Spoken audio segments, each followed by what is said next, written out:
Coucou tout le monde. Suite du tuto de la boîte à bijoux. Alors, pour faire déjà le couvercle, il vous faut un morceau de 16 par... non, pas 16, si, 16. Oui, 16. Par 15 plus 1. Donc déjà, j'ai marqué que des âneries. Donc 16 par 16 avec un pli à 1 cm d'un côté. Voilà, c'est plus simple. Vous le collez. Hop. Alors, où c'est que j'ai mis ma colle? C'est une bonne question. Là.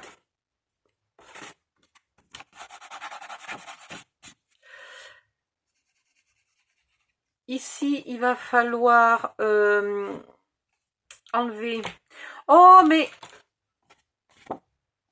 Ici, il faut enlever 5 mm. Enfin, pas tout à fait. 2,5, pardon. 2-3 mm. Et là, pareil, 2-3 mm.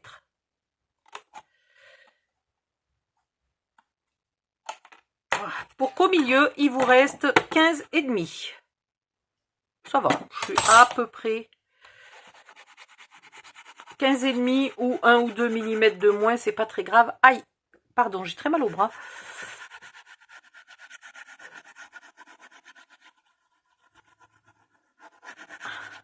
Voilà, et vous le collez ici tout simplement.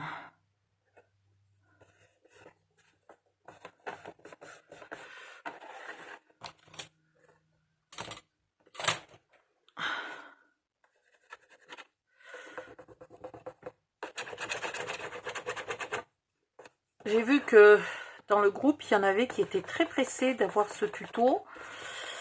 Donc, vu que j'attends toujours la personne qui doit récupérer celle-là, ne m'a toujours pas donné son choix de papier. Donc, je vais au moins vous la poster et... tant pis s'il n'y a pas le papier dessus, je vous poste le début du tuto. Parce que sinon, je sens qu'on va attendre pendant encore une semaine ou deux. Voilà. On va vérifier ici que c'est bien collé.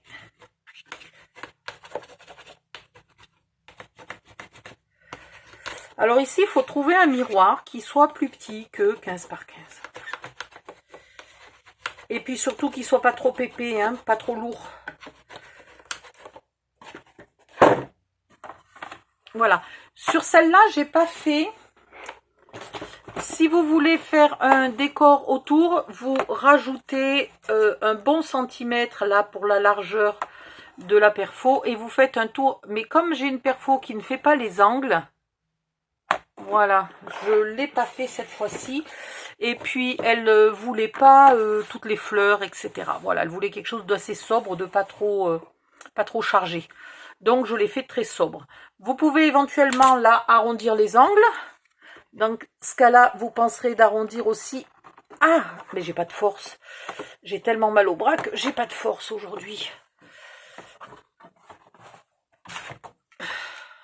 Je vais y arriver quand même. Voilà.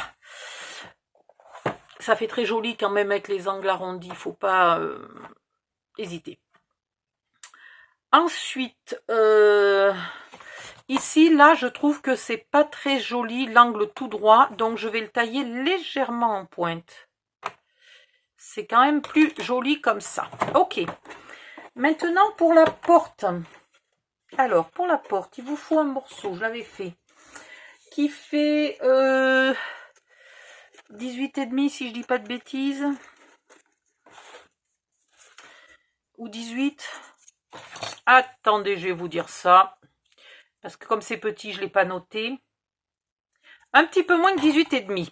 Donc 18,3, 18,4. Qui fait 2 cm avec un pli au milieu.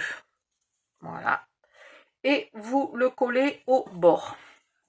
C'est ce qui va vous permettre de tenir votre porte fermée. Comme il est souple, puisqu'il n'est pas bloqué, il n'est pas collé en haut et en bas, ça n'empêche pas de rentrer ou de sortir des bracelets un peu larges, éventuellement. Voilà. Et vous le collez ici. Bien au bord.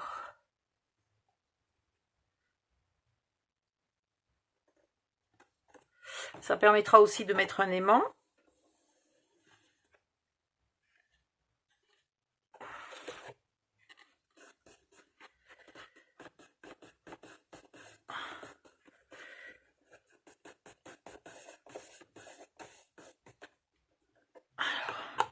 Je vais y arriver ou pas?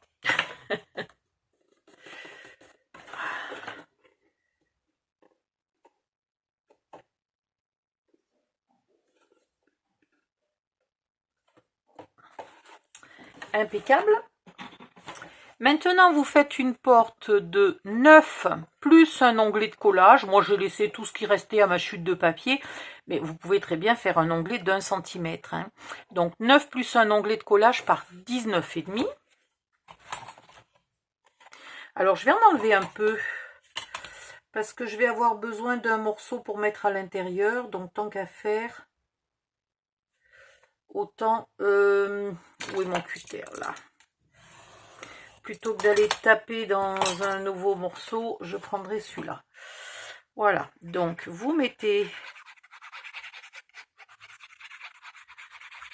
de la colle sur l'onglet, vous mettez l'onglet à l'extérieur, hein, puisque la porte est un peu plus large, comme ça elle se cale sur le bord d'en haut et le bord d'en bas.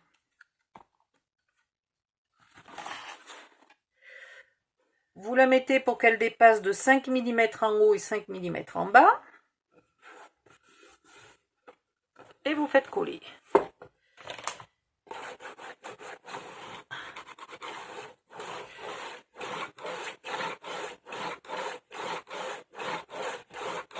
Voilà, de ce côté-là, elle sera renforcée par le papier de craft.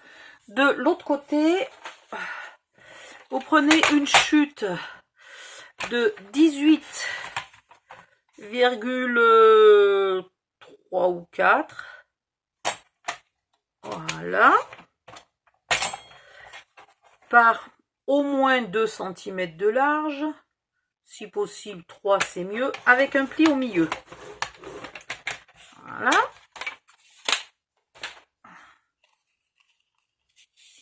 Vous marquez bien le pli dans les deux sens.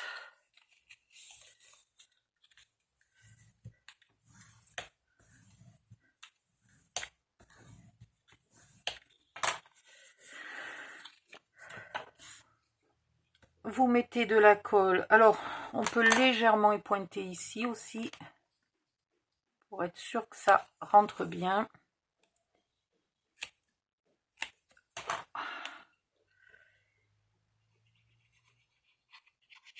Vous mettez de la colle des deux côtés. Enfin, d'un seul côté, mais sur les deux onglets.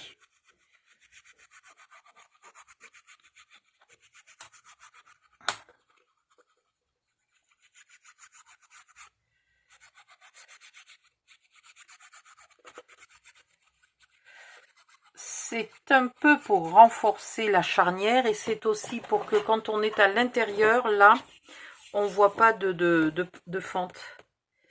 Surtout que moi, là, j'avais en plus ce morceau-là qui était un peu plus court que le socle. Donc, ça va cacher toute cette misère. Alors, bien le pli sur le pli de la porte.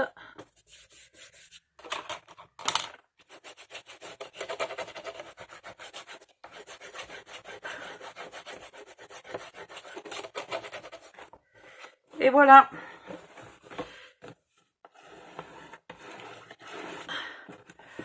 Maintenant, deux solutions. Soit vous avez des aimants. Et alors en plus, moi j'ai une chance, c'est que j'ai des aimants qui se cassent de temps en temps. C'est pas très souvent, mais heureusement je les ai gardés. Ça me fait des demi-aimants. Ah, j'adore, il tient debout. Ah, je fais de la magie. Bon, bref. Putain, ça arrive à l'attirer de là jusque là quand même, hein. Waouh. Quasiment, ouais, à largement 10 cm, ça arrive à attirer l'aimant. Si je me rapproche un tout petit peu, il va venir se coller. Ah, c'est marrant, maintenant ça le repousse parce que je suis dans l'autre sens. Bon, bref, je ferai mes tours de magie un autre jour. Voilà, j'ai la chance d'avoir des aimants cassés. Et si vous n'avez pas, je ne sais pas si c'est faisable de... si c'est faisable de le casser soi-même. Putain, non, je ne sais pas comment ça casse parce que ça a l'air super solide. Hein. Bon, voilà. En tout cas, le fait qu'il soit la moitié, ou si vous avez des éléments des aimants de 5 mm, alors là, il faut que je marque bien le pli de ma porte dans les deux sens.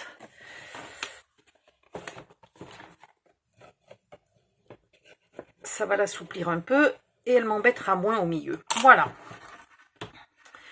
Donc ici à la moitié de la porte, donc la moitié de la porte, ça correspond, je suis en face ça correspond à cette séparation entre les deux tiroirs. Je vais mettre un aimant. Bon, on fait ce qu'on peut avec les aimants, ils se collent tout seuls.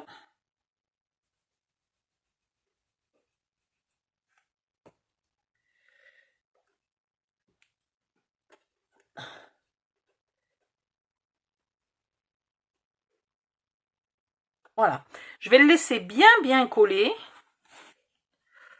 Avant de... Ah, là j'ai la colle qui se barre. Ah, mais c'est parce que j'ai forcé.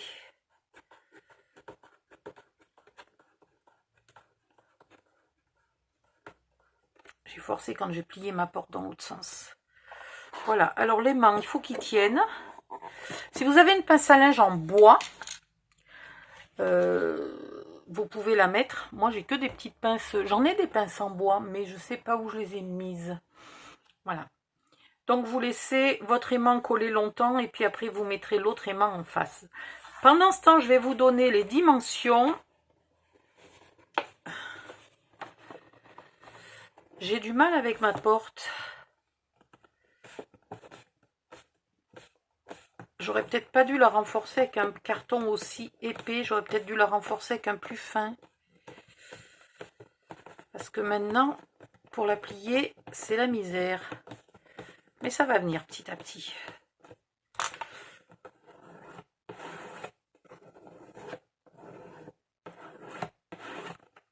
Voilà. Puis quand il y aura l'aimant, ça la tiendra. Donc maintenant, je vais vous donner les dimensions des papiers de scrap qu'il faut mettre là-dessus. Alors, pour faire le côté droit et le côté gauche, il vous faut deux fois deux papiers de 14 par 22,5. Pour faire l'arrière, il vous faut un papier de 15 par 22,5. Pour faire le dessous, il vous faut 15 par 14. Pour faire le couvercle, il vous faut 15,5 par 15,5 deux fois, une fois pour l'intérieur, une fois pour l'extérieur. Vous penserez de couper les angles d'un côté et de les arrondir de l'autre côté aussi avant de les coller. Pour faire la porte, il vous faut deux morceaux, un pour l'intérieur, un pour l'extérieur, de 8,5 par 19. Et il vous faut là deux bordures de 14,5. Celle-là fera 2 cm de haut. Et celle-là fera 1,5 cm de haut. Donc 14,5 par 1,5 et 14,5 par 2. À l'intérieur, pour faire les côtés, il vous faut deux morceaux de 3,5 par 18. Et pour faire le haut et le bas, il vous faut deux morceaux de 3,5 par 8,5. Pour faire l'intérieur là de la boîte, il vous faut un morceau de 8,5 par 14. Un morceau de 5,5 par 14. 4 morceaux. Non, pourquoi j'ai dit 4? 2 morceaux. Là et là. 2 morceaux de 8,5.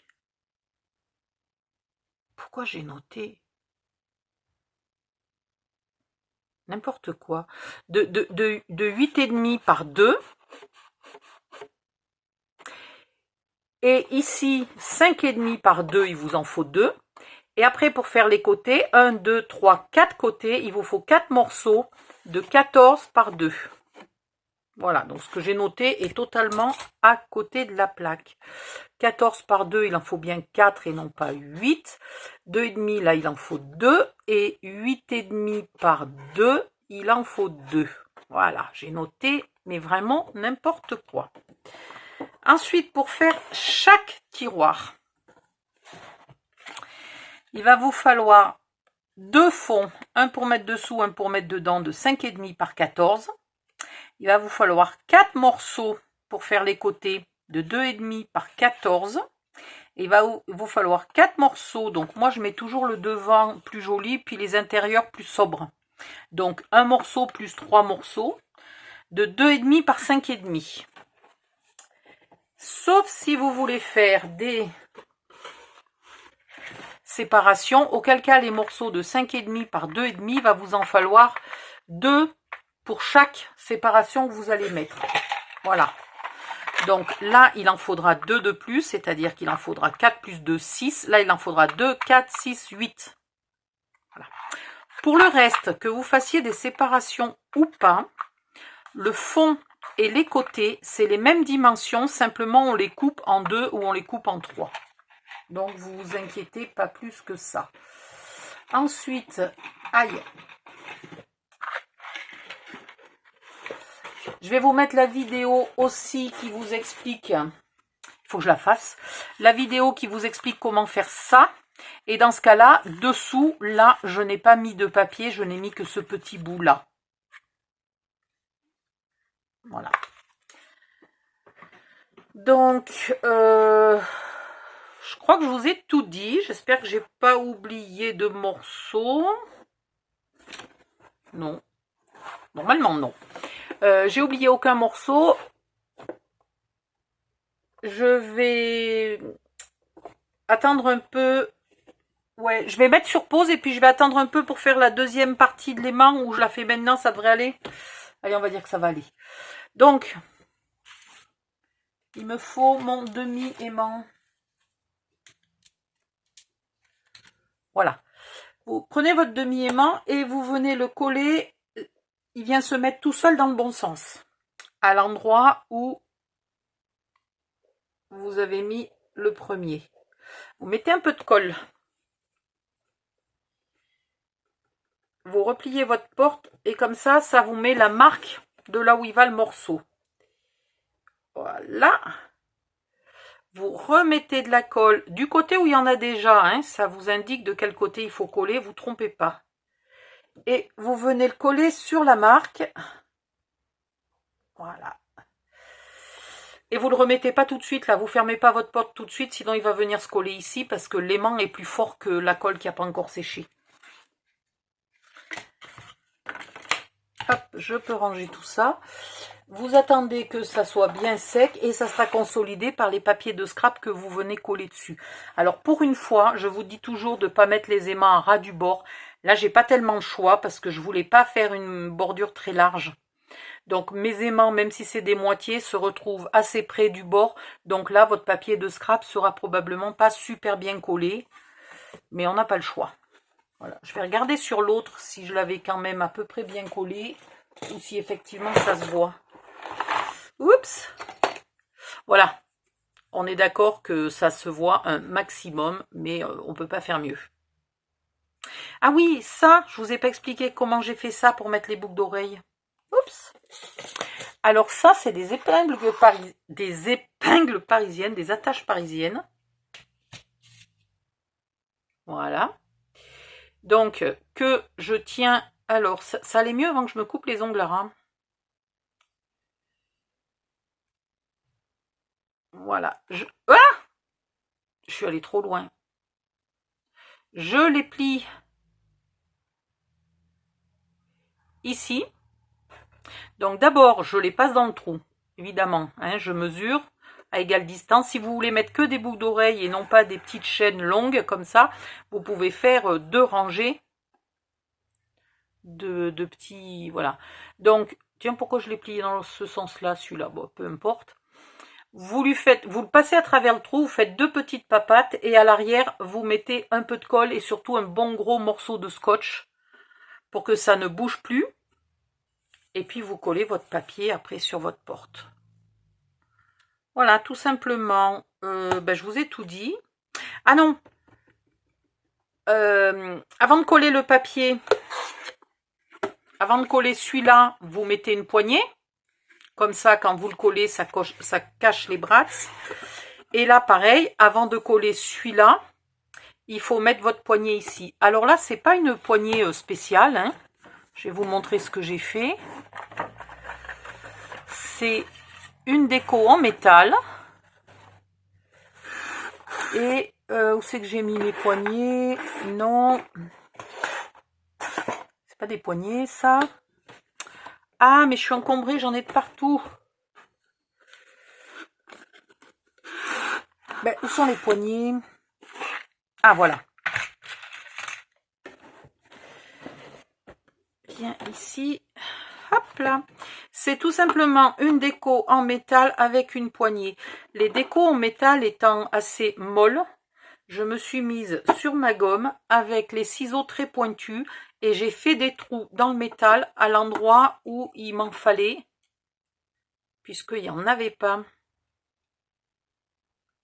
Voilà, je me suis mise comme ça et j'ai fait des trous dans le métal, tout simplement. Et ça vous donne une poignée un peu plus travaillée. Vous pouvez très bien, si vous avez que des petites poignées comme ça, vous pouvez aussi le faire tout simplement. Si vous avez des décos en métal la plus petite, vous pouvez aussi mettre des décos en métal sous les petites poignées. J'en avais fait, elle est où ma boîte? Je crois que je ne l'ai pas donnée celle-là, je l'ai offerte? Ah bah si. Ah ben j'ai dû l'offrir celle-là. Bon ben... Ah non, elle est là. Parce que j'ai offert mes premiers mini-meubles. Presque tous. J'en ai pas gardé beaucoup. Il faut dire que j'en avais beaucoup.